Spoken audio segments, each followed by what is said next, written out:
আসলে একসঙ্গে হানাফি মাযহাব মতে আসলে এই বিষয়গুলো হচ্ছে একতলাফি মাসালা। নিয়ম হলো যে এলাকায় ঘটবে, যে এলাকার স্বামী স্ত্রীর মধ্যে দ্বন্দ্ব হবে, স্বামী তার স্ত্রীকে কি বলেছে হুবহু ওই কথাগুলো লিখে ওই এলাকার যিনি মুফতি সাহেব আছেন ওনার কাছে দিলে উনি এইটা মানে ফতোয়া দিবেন। তারপরে সংক্ষেপে আমি বলছি একসঙ্গে 3 তালাক।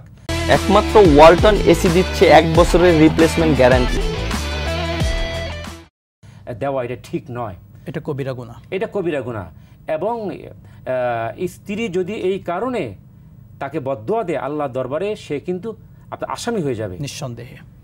তবে যদি রাগের মাথায় কোনো স্বামী কোনো স্ত্রীকে 3 তালাক দেয় একই বৈঠকে, 3 তালাক যদি দেয় রাগের মাথায়, তাহলে হানাফি মাযহাব মতে কার্যকর হয়ে যাবে। অধিকাংশ আলেমদের মতামত কিন্তু এটাই, কার্যকর হয়ে যাবে। সুতরাং তালাক দেওয়ার আগে 1000 বার ভাবতে হবে। এই তালাকের মতো ভয়াবহ ব্যাপার আমি রাগের মাথায় একসাথে 3 তালাক দিয়ে দিলাম, এটা কিন্তু ইসলাম সমর্থন করে না। যদি স্বামী সুস্থ মস্তিষ্কে, তার যদি জ্ঞান থাকে, তার বুদ্ধি যদি ঠিক থাকে, সে যদি পাগল না হয়, তার বুদ্ধি যদি লোপ না পায়, সে যদি তার জ্ঞান বুদ্ধি যদি তার ঠিক থাকে, তাহলে ওই স্বামী যদি রাগের মাথায় 3 তালাক দেয় তাহলে তা কিন্তু কার্যকর হয়ে যাবে। যদিও অল্প কিছু মতামত আছে, কিন্তু উল্লেখযোগ্য আলেমদের মতামত